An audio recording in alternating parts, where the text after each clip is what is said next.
बेलापुर नाम के गांव में माया नाम की एक लड़की अपनी माँ रमा और पिता सुरेश के साथ रहती थी। माया का परिवार बहुत गरीब था। उसके माता पिता मजदूरी का काम करते थे। बड़ी मुश्किलों से उनके घर का खर्चा जैसे तैसे निकाल पाते थे। कुछ ही दिनों में दिवाली का त्योहार आने वाला था और इधर माया के माता पिताजी को कोई काम नहीं मिल पा रहा था। एक दिन माया अपनी माँ से, माँ, दिवाली आने वाली है तो हमारे घर में भी नए कपड़े पटाखे लाएंगे ना पिताजी? मेरी सारी सहेलियाँ नए कपड़े और पटाखे लाने वाली है। हम दिए भी जलाएंगे और हमारे छोटे से आंगन में रंगोली भी बनाएंगे। माया अपनी माँ को अपने सपने बता रही थी। उसकी बातें सुन रमा मन ही मन बहुत दुखी हो जाती है और अपने बेटी को गले लगा लेती है और माया से, माया, तुम तो जानती हो बेटा, तुम्हारे पिताजी और मैं मजदूरी करके घर चलाते हैं और हमारे पास कुछ दिनों से कुछ भी काम नहीं है। हमारी किस्मत बाकी के लोगों की तरह नहीं है, लेकिन फिर भी अगर कहीं कुछ बन पाए तो जरूर लेकर आएंगे बेटा। माया अपनी माँ की बातें सुनकर नाराज हो जाती है और घर के पास एक पेड़ के नीचे जाकर बैठती है। माया को नाराज देख रमा की आंखों में आंसू आ जाते हैं। अब रमा अपने घर के काम में लग जाती है। दिवाली आने में कुछ ही दिन बाकी थे। उसी में माया उदास होकर एक नदी के किनारे पर बैठी थी। उसी समय दो बच्चियां माया के पास खेलते हुए आई और उसमें से एक, जिसका नाम रूपाली था, वो माया के पास आकर, तुम ऐसे अकेले क्यों बैठी हो? तुम चाहो तो हमारे साथ खेल सकती हो। मैं तुम्हारे साथ नहीं खेल सकती। मैं गरीब परिवार से हूँ और तुम तो अमीर परिवार से लगती हो। तुम्हारे माँ पिताजी तुम्हें मेरे साथ खेलने पर डांटेंगे। क्या? वो हमें क्यों डांटेंगे? तुम गरीब हो इसलिए? ऐसा कुछ भी नहीं है। गरीब आदमी भी चाहे तो मेहनत करके पैसा कमाकर अमीर हो सकता है। रूपाली की बातें सुन माया उससे दोस्ती कर लेती है। खेल खेलने के बाद रूपाली माया को अपने घर दिवाली पर आने के लिए कहती है। यह बात सुनकर माया बहुत खुश हो जाती है और घर पहुंचते ही माया माँ को रूपाली के बारे में बताती है। माँ, मुझे रूपाली ने अपने घर दिवाली के लिए बुलाया है, तो मैं जा सकती हूँ ना? बेटा, हम गरीब लोग हैं। रूपाली के माँ पिताजी को तुम्हारा वहाँ जाना बिल्कुल पसंद नहीं आएगा। रमा माया को समझाती है, लेकिन माया माँ के पास जिद करते हुए, रूपाली ने मुझे बुलाया है तो मैं जाऊंगी जाऊंगी जाऊंगी। माया के जिद के कारण रमा उससे, ठीक है चले जाना। दिवाली के दिन माया अपनी पुरानी अच्छे से धोई हुई ड्रेस पहनकर रूपाली के घर पहुंचती है। रूपाली भी माया को देखकर बहुत खुश हो जाती है।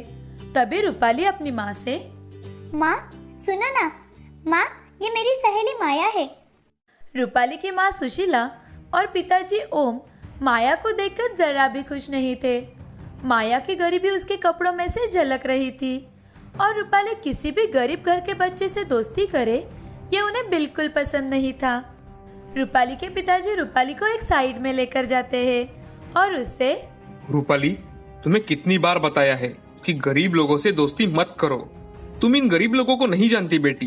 पहले अमीर लोगों से दोस्ती करते हैं और उसके बाद में उनके घर चोरी करते हैं। रूपाली और रूपाली के पिताजी की बातें बाहर खड़ी माया ने सुन ली। उसे बहुत बुरा लगा। उसे अपनी माँ की बातें याद आने लगी और वो रोते हुए वहाँ से बाहर निकल जाती है। दूर खड़ी रहकर आसमान में फूटते पटाखे देखने लगती है। इधर रूपाली भी ओम के सामने कुछ नहीं बोल पाती और बाहर आकर पटाखे फोड़ने लगती है। माया दूर खड़ी रहकर रूपाली को देख रही थी और तभी बाहर से एक रॉकेट आकर रूपाली के पीछे गिर जाता है। रूपाली उसके पास ही खड़ी थी। माया ने दौड़कर जाकर रूपाली को वहां से हटाया। रूपाली को वहां से हटाते ही जोर जोर से पटाखे फूटने की आवाज हुई। आवाज सुनकर सभी बाहर आ जाते हैं। पटाखे फूटने से माया के पैरों में और हाथों में चोट आई थी। ये देख रूपाली माया से कुछ बोलती, तभी रूपाली के पिता रूपाली से, रूपाली, मेरी बच्ची, तुम्हें कुछ हुआ तो नहीं ना?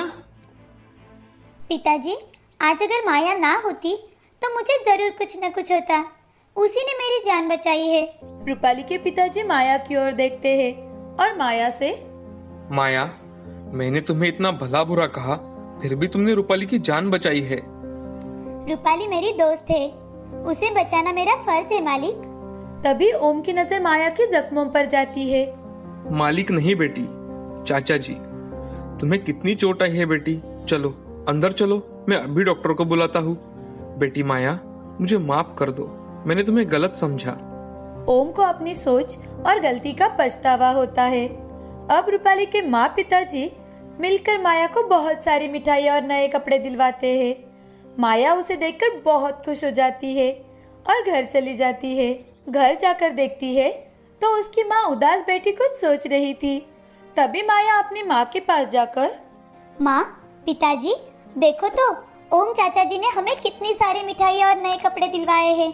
माया की माँ माया को खुश देखकर बहुत खुश हो जाती है, लेकिन माया के हाथ और पैरों में लगी पट्टी देखकर परेशान होकर उससे पूछती है, अरे बेटी, ये क्या हो गया तुम्हें? माया सारी घटी घटनाएं माँ को बताती है कि कैसे रूपाली को बचाते बचाते उसे चोट लग गई। उसी वक्त रूपाली अपने माता पिताजी को लेकर माया के घर पहुंच जाती है। उन्हें उसके घर आते देख माया की माँ और पिताजी, मालिक, आप हमारे घर? सुरेश, तुम्हारी बेटी बहुत बहादुर है और ईमानदार भी। उसने आज मेरी बेटी रूपाली की जान बचाई है। सुरेश, मैं चाहता हूँ आज तुम सब हमारे साथ दिवाली मनाओ। रमा ने माया को गले लगा लिया। ये उनकी पहली दिवाली थी कि उनके घर में मिठाइयाँ, तोहफे और नए कपड़े आए थे। उन सब ने नए कपड़े पहनकर रूपाली के परिवार के साथ मिलकर दिवाली मनाई। ओम ने अब रमा और सुरेश को अपने फैक्ट्री में ही अच्छी तनख्वाह देकर काम भी दिया, इसीलिए अब सुरेश और रमा भी बहुत खुश थे। इस कहानी से हमें यह सीख मिलती है कि जिंदगी में अगर हम हमेशा ईमानदारी से काम करते रहे तो हमारी किस्मत हमें उसका फल आज नहीं तो कल जरूर दिलाती है।